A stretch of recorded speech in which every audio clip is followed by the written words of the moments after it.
And so it begins. The church bells of St. Agnes still rang in my ears as I stepped into our new flat. Our flat, mine and Tunde's, the one we'd saved for 3 years to afford in Lekki Phase 1. My feet ached in the ivory satin heels, my head heavy with the gele that had taken Mama 2 hours to tie.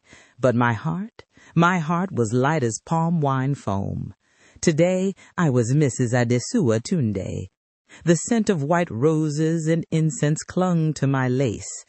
Outside, the last of the guests laughed over jollof and palm wine. Uncle Femi had just toasted, "May your love be as deep as the river Niger and as faithful as the morning sun."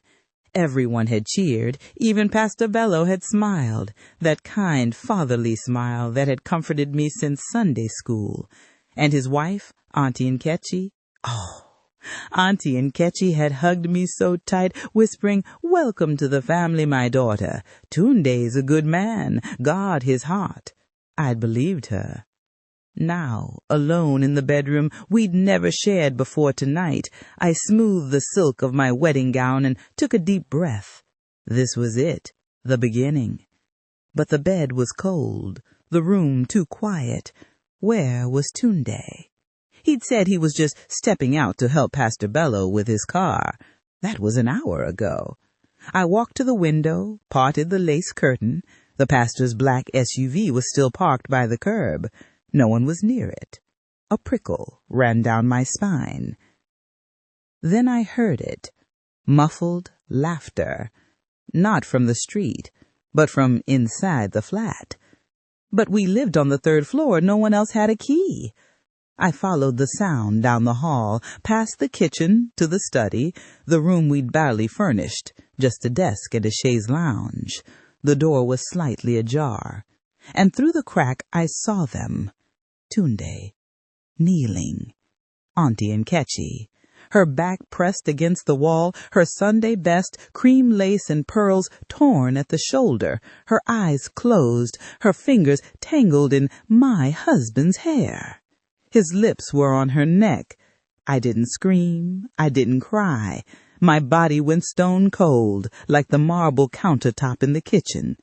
Then Tunde looked up. Our eyes met through the door crack. For a heartbeat, he froze. Then shame twisted into something colder. Defiance. He didn't pull away. Instead, he turned back to Auntie Nkechi and whispered something that made her laugh, a low, throaty sound I'd never heard from the woman who led the women's fellowship in hymns. That laugh broke something in me. I stepped back, silent. I didn't confront them, not then, because in that moment I remembered something Auntie Nkechi had said during the pre-wedding counseling. Marriage is a covenant before God. Betrayal isn't just a sin, it's a curse. And I knew God was watching. I returned to the bedroom and sat on the edge of the bed, still in my wedding gown. My mind raced.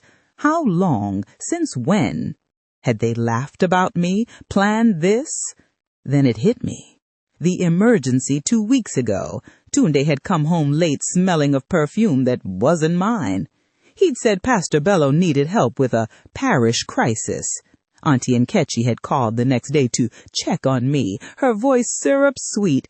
"You're so lucky, Adesua. Tunde is such a devoted husband, always helping us." Devoted. I almost vomited. I heard the study door open. Footsteps, soft, deliberate. Tunde entered, adjusting his bow tie. His face was calm, too calm. He said, "Adesua, you look tired. Let me help you out of that gown." He reached for the zipper at my back. I flinched. He paused, then smiled, a practiced, charming smile. "What's wrong, my queen?" I turned to face him. "Where is Auntie Nkechi?" His eyes flickered, just for a second. "She left, said she had early service tomorrow." "Funny," I said, my voice steady, "because I just saw her car still parked downstairs." Silence. Then he sighed, like I was a child throwing a tantrum. Adesua, don't be dramatic. It's our wedding night. Let's not ruin it with nonsense. Nonsense. I laughed, a dry, hollow sound. Is that what you call your hands on another woman's body? Nonsense? His face hardened. Who told you? No one told me, I said. I saw you, like Eve saw the serpent. He stepped closer, voice dropping to a warning. Be careful what you accuse me of. Pastor Bello is a man of God. His wife is above reproach. If you start rumors, I cut in. I saw you kneeling to her, Tunde, like a dog. He slapped me, not hard, just enough to sting, enough to say, know your place.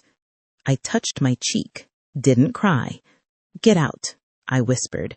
He frowned. What? Get out of this room, of this flat, now. For the first time, fear flashed in his eyes. Not of God, not of me, but of losing control. You can't throw me out, he hissed. This is my house. My name is on the deed. Then you'll find me gone by morning, I said, standing tall. And I'll take everything. My dignity, my story, and your reputation. He laughed, a sharp, ugly sound. Who will believe you? Against the pastor's wife? Against me? I looked him dead in the eye. Everyone who knows what betrayal smells like, Tunde, and trust me, it stinks. He left, slammed the door. I heard him speaking in low tones to Auntie Nkechi in the hallway. Then the front door clicked shut. I was alone, on my wedding night, in a dress soaked with lies. I didn't sleep. I sat by the window until dawn, watching the sky bleed from black to gold. At 6 a.m., my phone buzzed. It was Mama. Adesawa, thank God. Pastor Bello just called. He said you had a disagreement with Tunde, that you're being emotional. He wants us to come pray with you. My blood turned to ice. They were already spinning the story. I texted back, tell no one, I'm coming home. I packed one bag, left the wedding gown on the bed like a ghost. As I stepped out, I saw it, Auntie Nkechi's pearl earring on the study floor. I picked it up, kept it. Not as proof, but as a promise. In the days that followed, the church closed ranks. Pastor Bello gave a sermon on the dangers of a jealous wife. Auntie Nkechi posted photos on Instagram, her and Tunde at marriage counseling, captioned, restoring what the enemy tried to steal. My friends stopped calling. My sister said, maybe you misunderstood, Adesawa. Pastor's wife? Really? But I knew, and I waited, because in our village, there's a saying, greater than the chicken that crows at midnight will meet the knife by morning.